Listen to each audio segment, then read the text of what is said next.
around the Cimarron National Grasslands. And then, of course, we always have our second Saturday bird walk here at the Great Plains Nature Center, meeting at 8 a.m. out in the parking lot there. So the next one of those will be Saturday, October 11th. And as far as programs and announcements, that's all that I have until we get to our main event. But Eden Janzen, I want to introduce Eden. If you haven't met her, is our naturalist at the Chaplin Nature Center, and she might have a few things to tell us about what's going on there. Sure. Well, hello. Some of you I've met, some of you I haven't, so it's good to see new faces. As he said, I'm the new director and naturalist at Chaplin. So I'm going to keep it brief. I don't want to take too much of your time. We're looking forward to hearing about their books. So some upcoming events, our monarch tagging and Fall Nature Day is coming up. That is September 27th from 10 to 3 p.m. You can come out and help tag monarchs. We're going to serve lunch for a small fee. It's going to be super fun. Bring your grandkids, bring the whole family, kids, whoever. It's just a good time, and it's a lot of fun, and you're contributing to research. So that's one upcoming event. In October, I'm doing it's a nature run, kind of a 2K challenge. So I've got it set as a 2K course on our lower prairie, and that'll be a fun time. I'll probably do some sort of lunch or something with that, but that's going to be a pretty busy event. I've got quite a few already signed up for that 2K. And then I'm working on an event for November. I am going to do a first Saturday bird walk out there. And then I have another event that's in the works. I'll probably announce that. If you have Facebook, definitely follow the Chaplin Facebook page. Some of you may know I'm very active on there, doing videos, giving updates about Chaplin and just fun stuff. So if you can follow that. I know Patty tries to keep the Audubon page updated with our events. But again, I'd love to have you at those upcoming events, and thank you.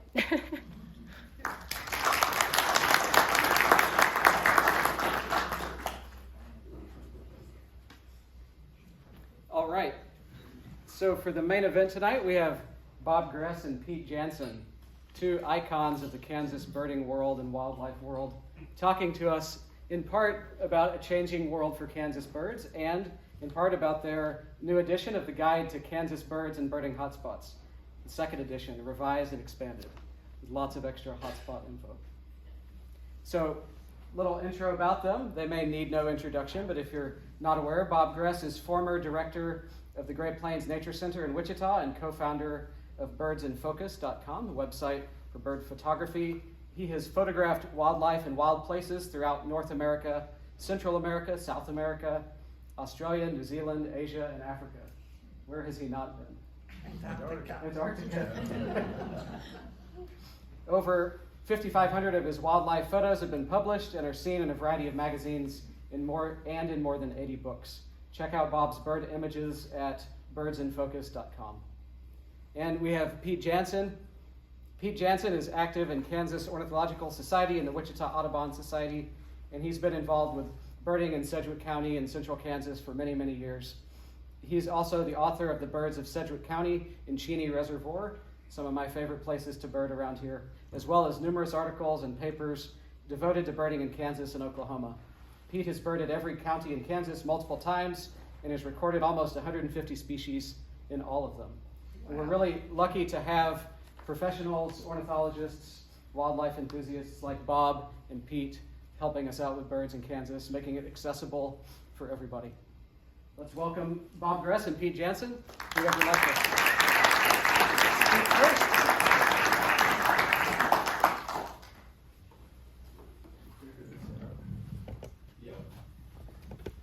Okay, well, this is really Bob's program. He's a program guy. But this is the season premiere. We're going to give this about 12 times around the state over the next year. So you're the first audience. So we started working on the first edition of the book almost 25 years ago. And it's kind of hard to believe that it's been that long. And we started working on this one almost 5 years ago. And it was a lot of work. We put a lot of time in on this new edition. It's all new photos, The text is substantially enhanced. We added about 30 bird species, and the hotspot section was almost quadrupled in size. So it's really a whole new book. And I really want to thank some of you that are here. Some of you I've spent hundreds of days birding with you all around the state. And it's really been a blast. So I hope you enjoy the program. We'll be around signing a few books after the meeting if you want to take advantage of that. And I'll turn this over to Bob for his well-manicured PowerPoint.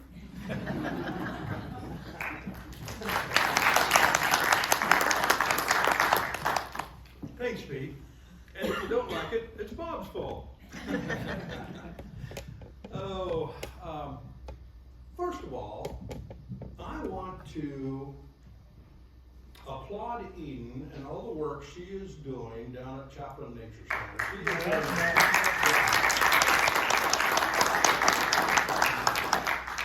And it's not been an easy few months.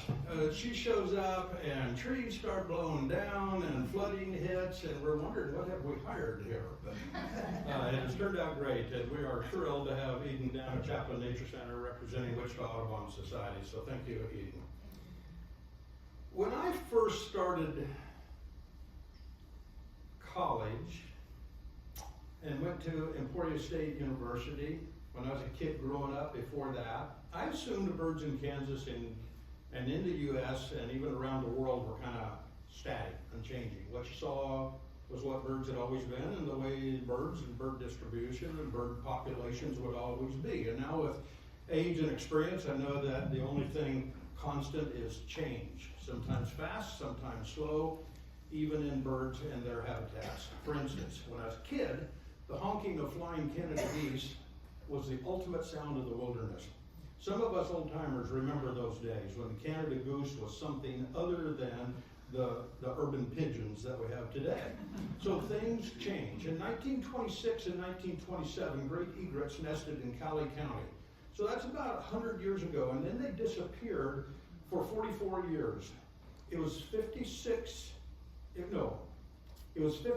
years after they nested down there that I found them again down in Hayesville, Kansas, nesting. And since then, they've nested in Kansas every year. So they have expanded into available habitat, and that's oftentimes the story of birds on the move. When I first came to Wichita, seeing a Cooper's hawk was unusual. Now they nest in many places around Wichita, including my own backyard, and statewide, again, finding suitable habitat and moving into good areas. The first nesting bald eagle in Kansas was in 1989. I helped monitor bald eagle nest in 12 counties here in south central Kansas. I worked with Charlie Cope, who I believe was back here somewhere. These eagles had some help with introductions, and we're now following about 80 nests in these 12 counties down here in south central Kansas. Most of you, some of you know where some of these nests are. In the bird world, birds are constantly moving, expanding nesting areas, contracting, flourishing, and crashing. It happens with bird populations. Did you know that at the time of Columbus, the passenger pigeon of North America was believed to be the most abundant bird in the world? It was believed to have had a population in the billions. It was last seen in Kansas in 1876, and it was extinct by 1914. Pete and I are hooked on birds. We're curious, and we're always learning. Pete's one of the leading county listers in Kansas and travels throughout the state to expand our knowledge about bird distribution in Kansas counties. He wants to see every species he can, and I want to photograph every species I can. I want a good photo of these species, and our goals are never fully reached, and we can't think of anything else that we would rather be doing. So who are we? Well, by the numbers, you can read this. Pete knows birds, and he knows birds, and he knows birding in Kansas. I know birds with experience in photographing birds. We both believe more people should know more about Kansas birds to enable them to make wise decisions. In 2008, we co-authored this book, but the bird world is constantly changing, and we felt this book needed some updating. Now in 2025, we welcome the second edition, revised and expanded. There are many differences. The differences may start on the cover, a blue grosbeak on the first edition, an American kestrel on the second edition, but the inside has many other differences. In addition to a little larger, the new book has more pages, has more species, has more hotspots, has more photos, and practically all new photos. The book targets those species most likely to be observed in Kansas. It doesn't mean all the species in Kansas, but the ones that we're most likely to find. Well, where did we cut it off? Well, if we found that in eBird records that a species is seen less than 10 times in a year by our throng of Kansas birders, we felt that it probably isn't seen enough for beginning and intermediate birders, and we left it out. It left us 326 species in this particular book. So what's the timeline for doing a book like this? We offered the idea in 2020 to the university press, who expressed a strong verbal interest, which was strong enough for us to start work immediately.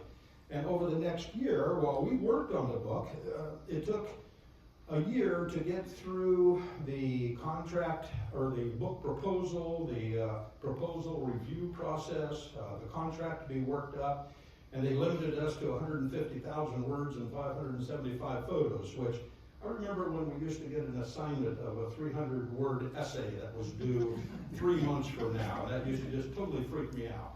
Well, working on a book is a little bit different project.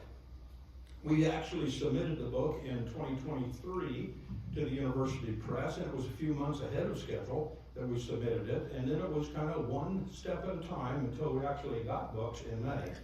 So it's a changing world for Kansas birds, and in both editions we include the official Kansas Ornithological Society checklist of every species that's ever been seen in the state of Kansas, every one.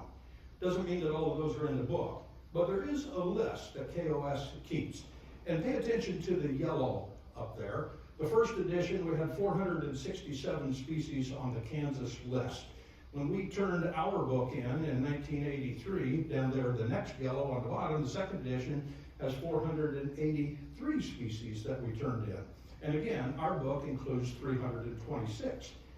So it is a changing world for Kansas birds. And after submitting the manuscript to the press, we find that the book is already out of date by the time we got the book, because these 5 birds were added in those couple of years that it took to get the book printed. And so that current list is 488 species plus 2 extinct birds, the passenger pigeon and the Carolina parakeet, and 1 extirpated species, the Gunnison sage grouse, that's retreated clear back into the mountains of Colorado and will not be found here anymore without sagebrush present in Kansas. So our total list is now sitting at 491 species. It will hit 500. When? Future birders will tell us. So how about the birds that we see every day? Are we seeing changes in them?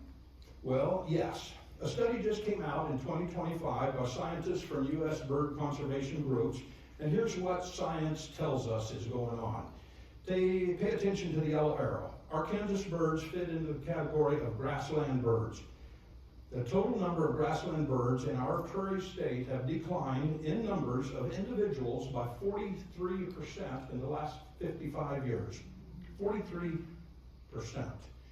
It seems I saw more birds when I was a student at Emporia State University, and this publication indicates that I was correct. These studies confirm this. A 2019 study published in the journal Science shows, the red arrow, a loss of 3.2 billion birds, and the blue arrow, a gain of 250 million. So a net loss of about 3 billion birds in North America in the last 50 years. This represents a loss of 29% of all species in all habitats. But what is hit the hardest? Check the yellow arrow again, are grassland birds. These are not good trends. We're looking at the birds in our own backyard. I know you can't read what's on the left up here, and it's not intended for you to read that, but that I got from somewhere. Why the problems with grassland birds? The Great Plains are losing grassland bird breeding habitat at the rate of 1 to 2 million acres per year. 45% of the original grasslands have been converted to agriculture for other uses. The biggest threats to grasslands are land use decisions by us, by people, by invasive plant species, oftentimes because of the land use decisions we make, and climate change, of which we have no control. Here in Kansas, the Flint Hills used to be the stronghold for greater prairie chickens in the world. It is no longer. It is actually the sand hills of Nebraska. Kansas Department of Wildlife and Parks conducts aerial surveys of these birds every 3 years. In 2024, the Flint Hills reached their lowest numbers ever, with 5,104 individuals counted at Lex on their flyovers. The eastern Smoky Hills fared better, with about 13,000 individuals, and the northern High Plains had similar numbers. These are about half the totals of prairie chickens that we had in 2018. So since 2018, these prairie chickens, our greater prairie chickens, the one that's more numerous, has dropped almost 50%. Is this because of rain drought? Maybe. Habitat use? Maybe. Other things? Maybe. Time will tell. The world population of 35,000 lesser prairie chickens is shared with 5 states. Kansas has the most of those 35,000, with about 25,000 of them, all in southwestern Kansas. In 2022, our Kansas northern population was listed as a threatened species, while the southern population down in Oklahoma and Texas was listed as an endangered species. Our Kansas Attorney General campaigned on a promise to fight lesser prairie chicken protection if elected. He was elected, and last month, a Texas judge granted the motion to remove this protection. The announcement was headlined as a great win for oil, gas, and livestock industry. Yeehaw! Yeah. So for the birds, they're trying to adapt to the changing world we create. Things keep changing, and we know things will keep changing. Not all birds are negatively impacted. Some of these changes actually benefit the birds, or at least a few of the species. People agree that barred owls, once rare in the West, are now expanding westward. And red-shouldered hawks are likely following the same corridors of wooded areas along rivers and streams that historically were not there. Likewise, with the movements west for pileated woodpeckers, they follow the trees that are now flourishing along rivers and streams. They're moving west and benefiting because of some of our land use decisions. Other species are moving in, like frisk crows. They're moving north. They're coming into southern Kansas. Is it habitat change, global warming, natural expansion, or all of these? Possibly a little bit of all of them. And joining them are black vultures, venturing into southeastern Kansas and southern Kansas that historically were not common here. And neotropic cormorants were once rare here. Now annual records of these birds and also breeding in most years are found in Kansas. In the first edition, white-winged doves were restricted to southwestern Kansas. Now they are being reported across Kansas, and they are nesting in Wichita. I have them nesting and our bird feeders in Wichita every winter now. Not nesting in the winter, but at the bird feeders in the winter. In the first edition, we included Inca doves. They have totally withdrawn from the state, and this is the only bird that was removed from the second edition that was in the first edition. And this is a rare bird. We're just not seeing much of them in Kansas anymore. Only a few years ago, a specialty of those counties bordering Oklahoma, painted buntings, began moving, and they are increasingly common around Lawrence and expanding as far north as Manhattan and moving in other areas throughout the state. Their whole population is shifting north. With all of these birds, we see evidence of climate change. Our winters are not as severe as they used to be. The birds respond.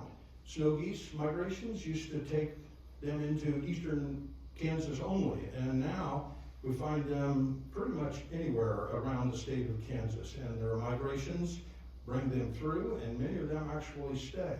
That is a relatively recent change. We have a lot more water than Kansas historically ever had, and this water continues to change. We now find zebra mussels in much of the area. Does that affect the birds? We need more studies. We don't know for sure, but sea ducks which are normally crustacean eaters, are more common in recent years. Long-tailed ducks in Kansas, yes, nearly every year in small numbers and almost always in the larger reservoirs. Scoters are sea ducks that put in winter appearances at some of our reservoirs and our large lakes. Are the zebra mussels attracting them to Kansas waters? I wonder. I don't know, but we really haven't studied them far enough to know if it's just climate change or if it's also related to the food source. Trumpeter swans are annual visitors. Often they're seen up in the Kansas River area, occasionally even down here in the Wichita area, and tundra swans often at Quivira National Wildlife Refuge, often showing the yellow on the beak that you see on that lower bird there, but not always. Like the right photo, that bird over there shows no yellow, but still, these are all tundra swans. Many species of waterfowl stay year-round in our reservoirs, where historically they might have migrated farther south. We do not get freeze-ups like we used to. We start birding by learning the species at home. Then we start checking out our local parks and our local trails and local lakes and local woodlands. So how do we find these birds in Kansas? Well, this book hopefully will help you find a few more of the birds in Kansas. Only some of these birds will visit our yards, but for starters, get familiar with this map in the book that tells us the different physiographic regions in the state. And with these different regions, we have different habitats. And with these different habitats, we have different bird species. We live in a wonderful state full of diversity and great birding areas. If you want to go birding, plan an outing to some of our Kansas birding hotspots. We've divided Kansas into 5 different sections. And this book helps you make your plans and identifies the best birding areas around the state in these different locations. Each of these maps is dotted with site locations, and about 20 locations per region with a total of 100 sites. Throughout the state, reference our hotspots areas and our map to plan your trip. And I personally think Quivira National Wildlife Refuge is one of the best hotspots in Kansas. It's my favorite. It is hotspot number 41 in the book. Here is the info from the hotspot description in the book. Note the hotspot type. It's designated as a major destination. Many birders report their findings on eBird. Note the hotspot names. Those correspond with eBird hotspot names, and those are the locations that we have at Quivira National Wildlife Refuge. And the book will tell you what you might find at each one of those particular areas and how to get to those particular areas. Quivira is a can't-miss location. The Wildlife Drive is absolutely outstanding by national standards and maybe international standards. This is the spot for both species of cranes.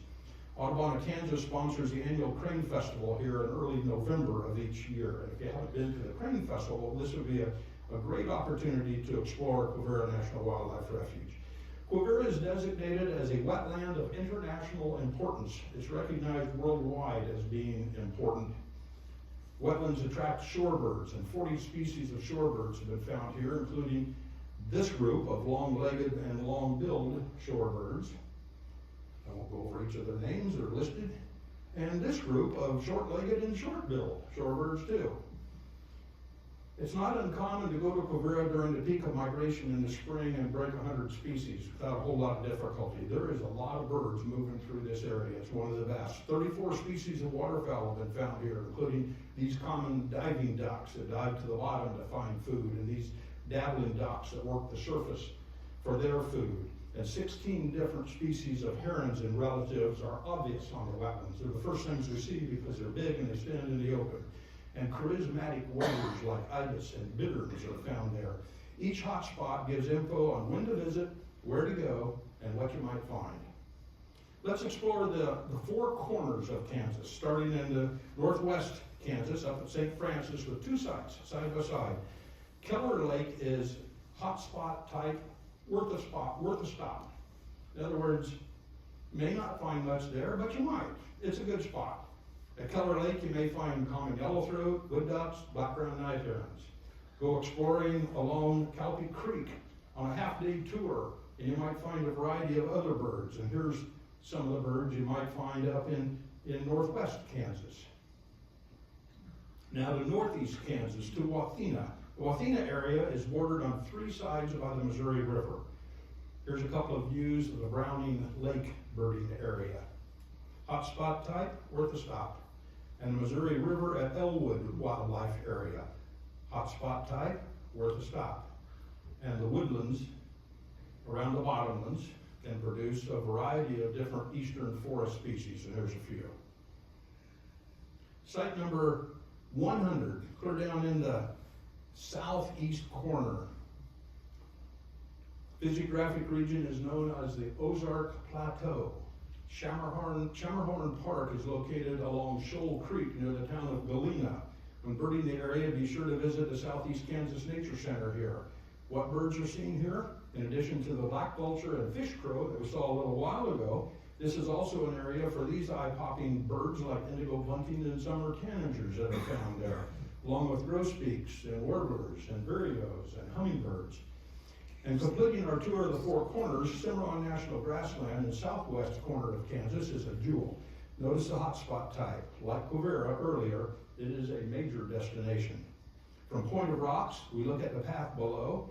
This is the Santa Fe Trail. Cimarron National Grassland is a major destination for birders. What kind of western species are found here? In the city of Elkhart and in the wooded areas across the grassland, look for a few of these colorful birds. From the roads as you drive about, stop, look, be attentive. Any of these could show up at about any time. And in the open grasslands, here are a few species that we might expect at the right times of year. What are the right times of year? Consult the book, it'll tell you. And from the roads at night, look and listen for these. There's also a great little campground there that I love to stay in tall cottonwoods, surrounded by tall cottonwoods. There's some water there as well. And it's also an opportunity to see the night sky in a manner that could probably only be seen by Santa Fe Trail users many, many years ago. It is still dark there on the nights. Good place to visit. So a summary of the hotspot types from worth a stop to major destination. There's 50 sites that are in the worth a stop category.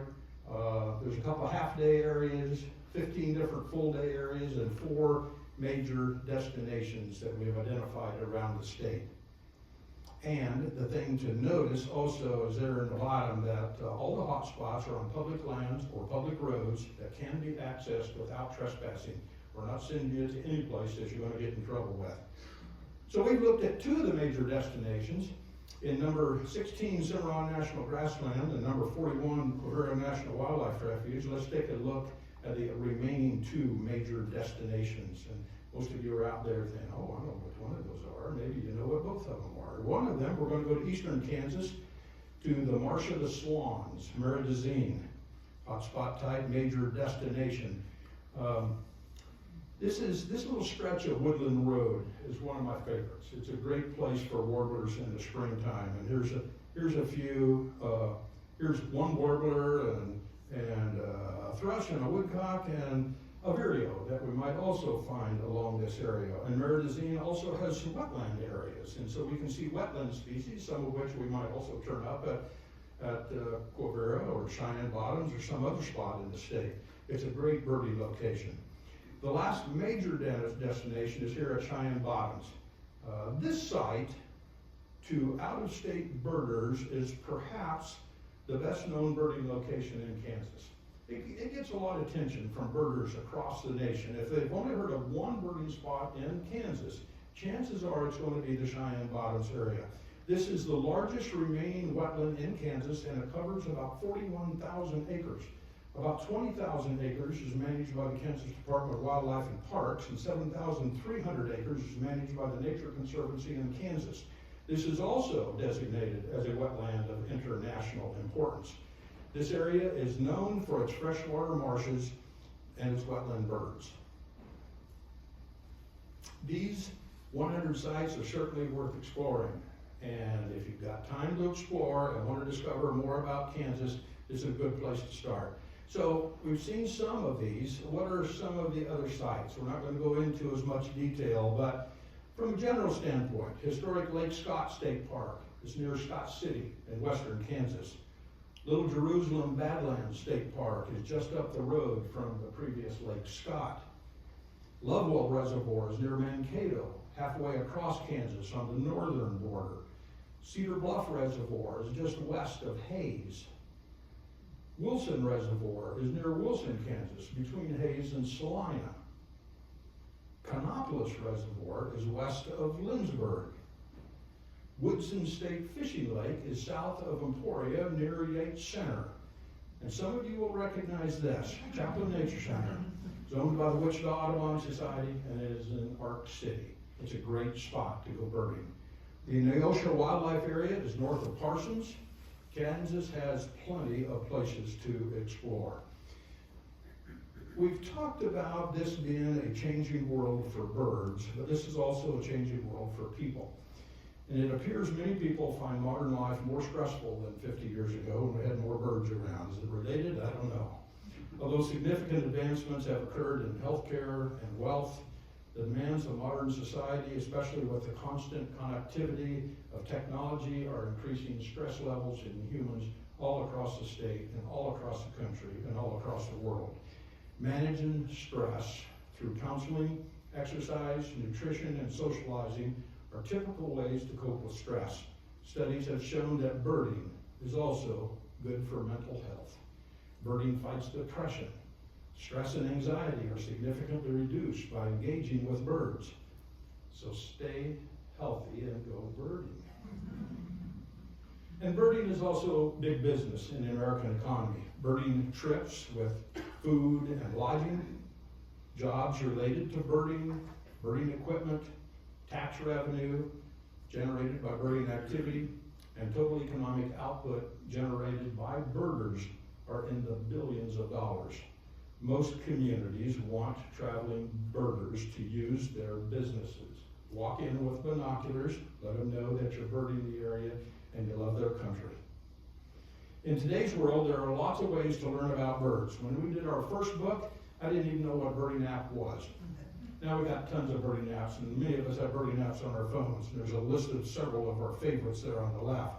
And there are organizations that help us learn about birds. And there are websites that help us learn about birds and help us socialize with other birders. You can find out about all of these in the birding resources section in the book. The study of Kansas ornithology began shortly after Kansas became a state in 1861. Only 25 years later, in 1886, N.S. Goss published a 76-page catalog of the birds of Kansas. It was followed in 1891 with the 693-page History of the Birds of Kansas, and this is still the book with the most pages devoted to Kansas birds. I'm curious, how many of you have either one of these collector books? Wave a hand. I may be able to see. These are collector pieces. Not very many. But the only way you can find one nowadays is to inherit it through somebody, or to somebody to find it on an estate sale and grab it for a birding friend. But if you have one of these, cherish it. These are the first bird books that we had in Kansas. In the 1900s, these titles followed. And I'll bet most of you have some of these bird books on your shelves. In the 2000s, while I was here at the Great Plains Nature Center, we followed with a series of pocket guides. These were the titles about birds. Also in the 2000s, these regional books came out. Sedgwick County, Cheyenne Bottoms, Cimarron National Grasslands, where the area is covered. Pete Janzen wrote the one there on the left, Birds of Sedgwick County and Cheney Reservoir. And these were the 2000 books that covered birds statewide. On the right is the large 528-page Birds of Kansas. So this book that we have just done is a snapshot in time about birds in Kansas. Pete and I feel it's time another generation of Kansans get to know our wild avian neighbors. What can we do to help birds and the environment? Well, the answer may be the same thing we can do to help ourselves.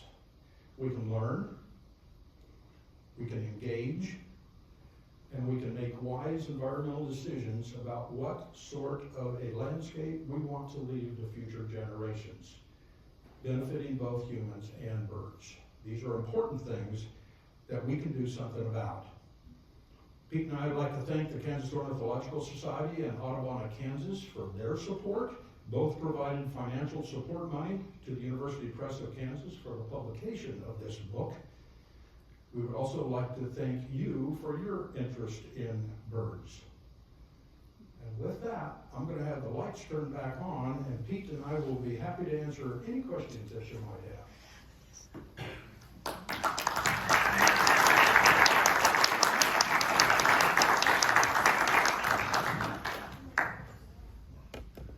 Any questions for Pete or I? Yes? We have a ranch in Texas, and it has a lot of feral hogs on it. Uh-huh. Are feral hogs affecting the bird population in Kansas? Absolutely.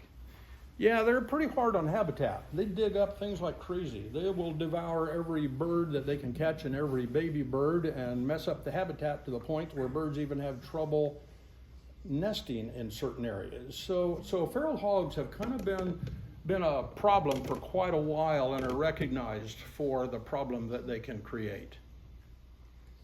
Too much of anything can be a negative impact.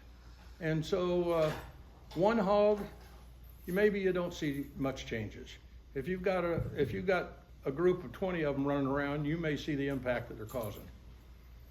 I'd still like to know how you only see one hog. Yeah.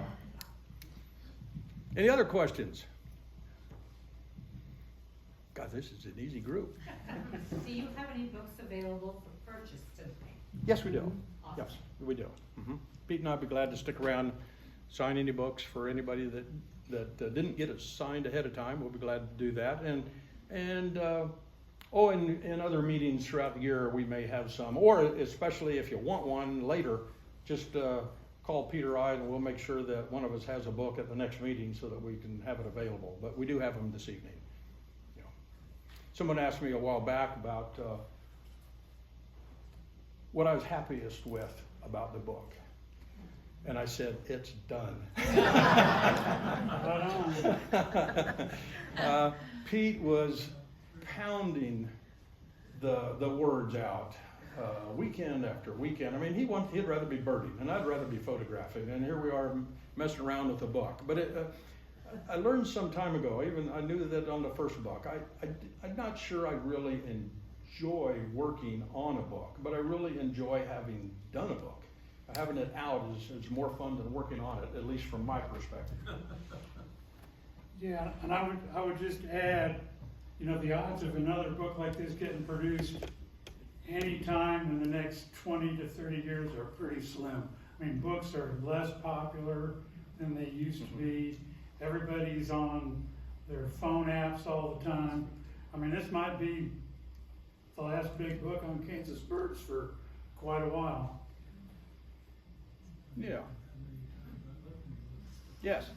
What did you rely on for the bulk of your research? A whole shelf full of books. Yeah, we both have very large libraries of birding books. And there's a lot of hotspot info, like how many acres in the lake and how deep it is and how many acres are in a wildlife area. I mean, you can pull most of that off, a variety of internet resources. But yeah, I mean, it's a good thing we didn't have a bibliography. Yeah, I'm a book guy. I mean, I love to have books, and I love to look through books and be able to set it aside and pick it up later, and it's on the same page that I left it on when I set it aside. And I like the smell of a book. There's a nostalgia to books, and so some of us are book people, and I think the younger generation, there are some, but not as many. And of course, we didn't have any options. I mean, if we wanted that sort of information, we had to have the books. And so I still, I mentioned to Patty earlier today that I have this problem in getting rid of an old field guide. Even though I've got 6 other editions that are better than that old one, it's a bird book, and I can't just pitch it like I can some things, and why those types of things get rooted in your person, I don't know. It's a curse and it's a blessing. You can't browse an app like you can in Bird Book. I mean, my golden field guide that I had as a child taught me so much and helped me understand bird families and Yeah. identify things Yeah. that I saw, even though I've never seen them before, because I looked at the book. Don't get me wrong, I love bird apps too. Yeah. And Merlin is a wonderful, wonderful tool that has helped so many of us. And there are so many good things that help us continue to learn. And I'm an advocate of all those things.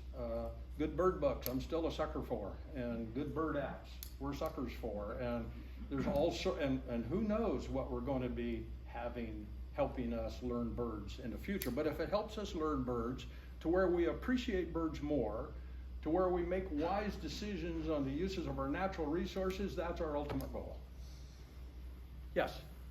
Speaking of that segue, I think one of the strengths of the apps is the dissemination, collection of information. Mhm. And in your research, did that have quite a significant effect of now that we have these apps, we're noticing these changes, or did it not have as much? I used eBird to analyze population trends and range expansion. I don't know if that's a direct answer to your question. I didn't use many other internet resources other than that. But you can pull a lot out of eBird, buddy. If you drill down, you can pull out about anything you want to know. The 326 birds that we have in the book, and I mentioned earlier, if they were seen less than 10 times a year, we didn't include them because we didn't think that was enough for the beginners and intermediate birders. Well, how do we come up with those? We go to eBird and we start looking through to see how many you can plug in the year and see how many birds were reported last year and how many the year before and how many the year before, and you can see what the trends are doing, and you can see what birds are coming into the state and increasing in numbers, and also which ones are decreasing, sort of. But you don't get the numbers like those studies showed. A 50% reduction or 3 billion birds, you don't get that reflected in eBird as much. Because the other thing that we're getting is more and more and more birders using eBird. So you might think that we've got more and more birds, and the bird numbers that we're finding in Kansas, they keep crawling up. Well, is that because we're getting more birds here, or we've got more birders in the field to find the birds? And probably a combination of both. Weather patterns, there's so many different things that affect those. Where has the Kansas state bird gone? What's Meadowlarks, well, they're part of those declining grassland species you're looking at. They're very pronounced declines in meadowlarks. I have people ask me that all the time, customers that don't know anything else about birds. What happened to all the meadowlarks? I mean, we've eliminated a lot of their habitat. They're taking row crop agriculture right up to the edge of the roads. No even strips of grass around the fields, and woody plant encroachment. I mean, all the things Bob mentioned. But yeah, that's very obvious declining species. Both meadowlarks. We probably have a much greater diversity of birds in Kansas now than they did before this area was settled, because it was all grassland.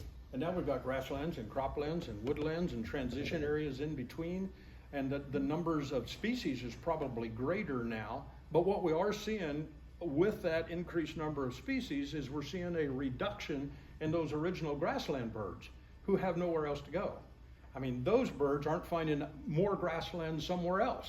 So they're being pushed out while other new birds are showing up in the area. And so when we started putting together this little program, and I thought I want to do more than just talk about the book. I want to talk about why we felt it was necessary, or that we wanted to do another book. And that's because it's a changing world for Kansas birds, and birds are changing, and populations are changing, and birding is changing, and this is a little of a snapshot in time, and 30 years from now, it's going to be different again, maybe in less time to adapt. We're looking at population trends and wondering, where's that extinction mark in the future?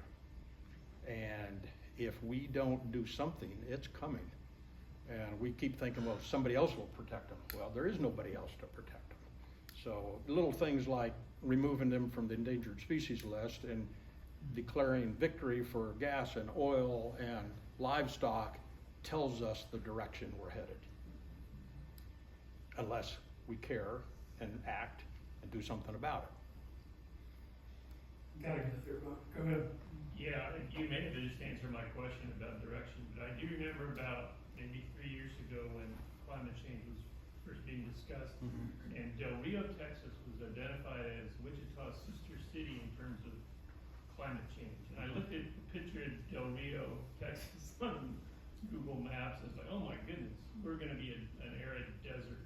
And it hasn't happened. What you've shown is that so far we're actually turning more woodlandy and maybe more wet in some sense. I guess my question is, should we pay attention to the direction, or do we just let the birds tell us? I don't know here. Woodland birds are expanding along river corridors. And the ones Bob talked about are in woodlands along river corridors. You know,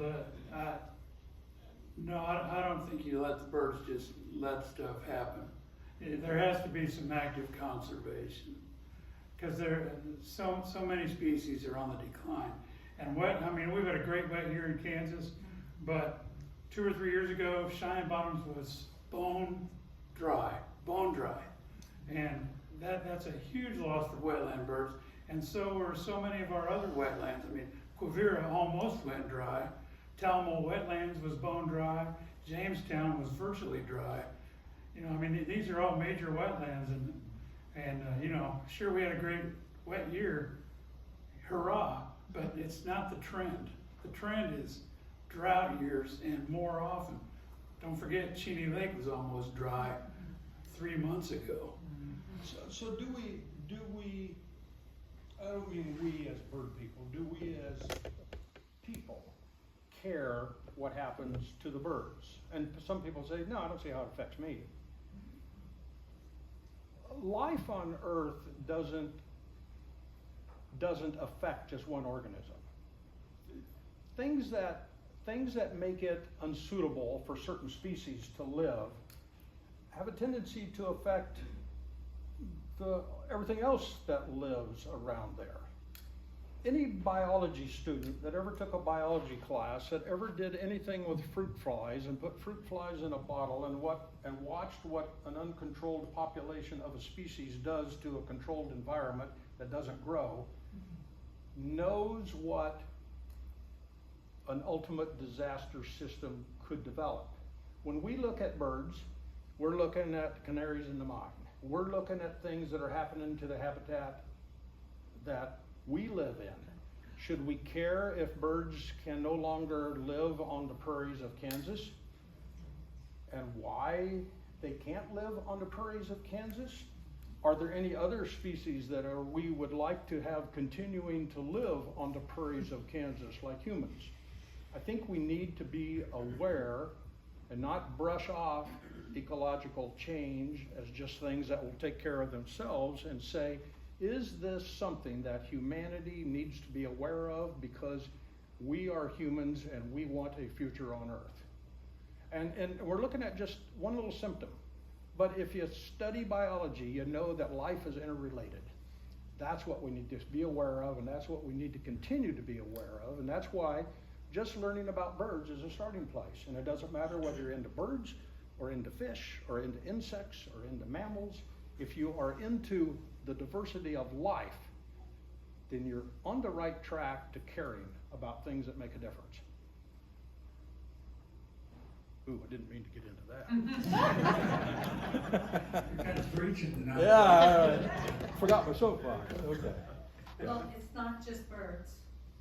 There was I just heard a study on the way up on my radio of a remote meadow in the Colorado mountains, the insect population was declining about 6% every year over several years. That affects the bird population, you know, that affects the amphibian population, which is also known to be decreasing. So there's something we need to be. It shouldn't be all doom and gloom though, No. because we still have some amazing diversity worth protecting. It's not too late for anything.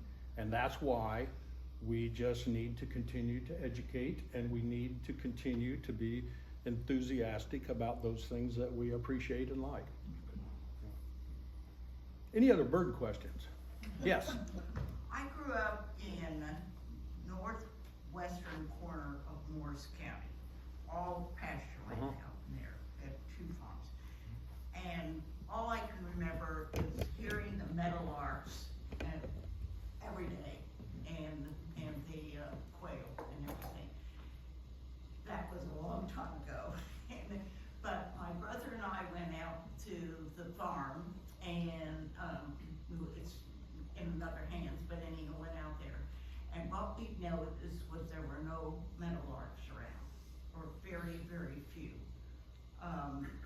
So we, mentioned it to the owner, and she said it's all the pesticides that they spray out here. So anyhow, but are the meadowlarks in that part of Kansas, which is still pretty much pasture, just part of the species? I'm sure they're a part of it. I mean, that is one of the reasons, is because of pesticides. You can't live with them, can't live without them. We need wise use of pesticides. If it kills off the birds, then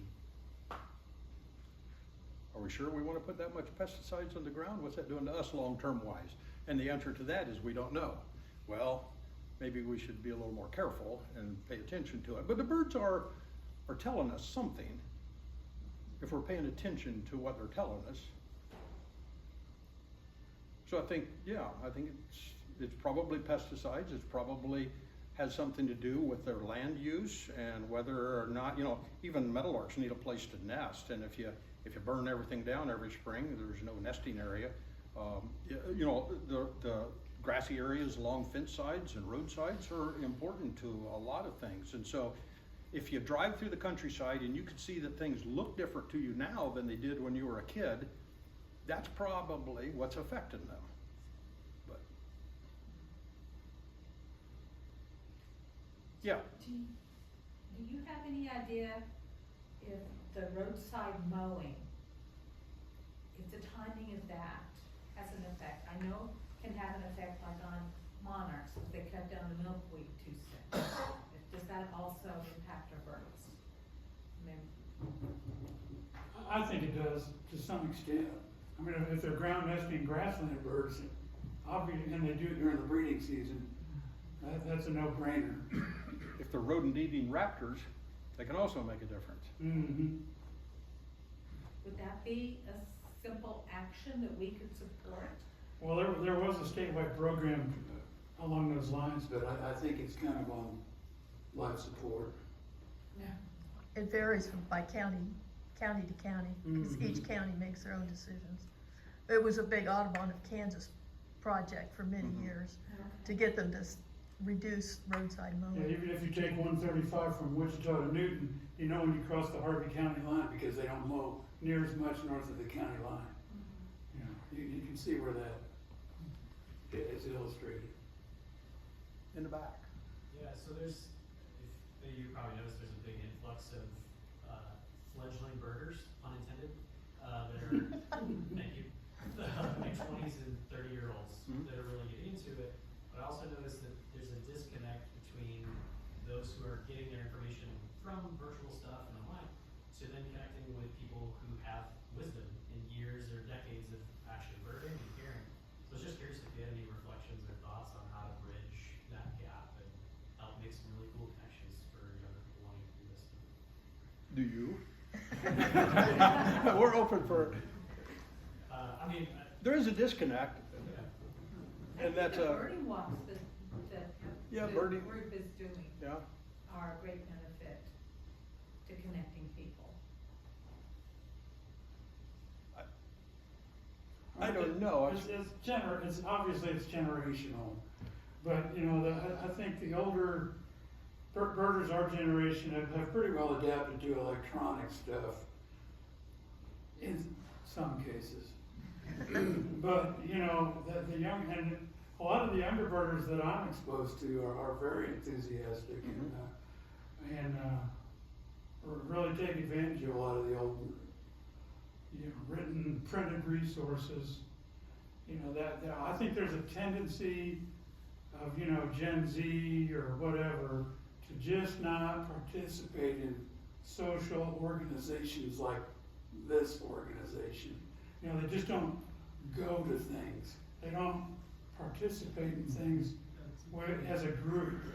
And it's really generational, you know, like you're part of a Facebook group about mushrooms, you know, so you're a mushroom guy, you know, you're part of the mushroom club, but you never go to any meetings, you know, so it's just, I don't even know exactly how to express that.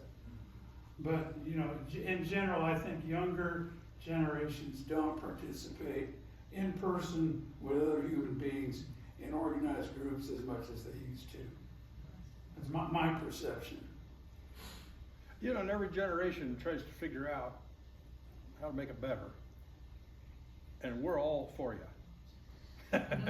So, you know, and I think, how do you do that? Well, you give I remember when my aunt gave me a bird book, my first bird book, and it had little stickers in it, and I could look at that and I could go through the book, and there was a flamingo.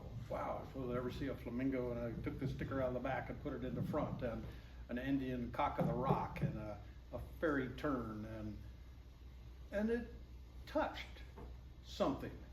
And we can do the same to kids. We can pick them up a pocket guide and take them out collecting butterflies, or take them out walking in the creek, or get them their first binoculars with a kid field guide, and encourage younger people, and encourage neighbors, and encourage relatives, and encourage others. And I think that sharing is the way we spread the word.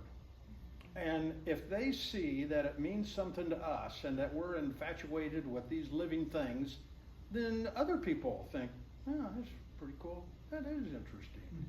And I think that's kind of the way it's always passed from person to person, and I think that's what all of us continue to need to do, and what Wichita Audubon needs to do, and we as people that are interested in the next generation continue to do too. Keep them interested in these things. And whatever means, if it get them onto digital stuff, if that opens a world to them that otherwise they were unaware of. We've taken enough of your time, and we appreciate the opportunity to speak with you this evening. And if anybody is interested in any additional books, feel free to come down. Pete and I will stick around for a little while. Thanks for being a great audience.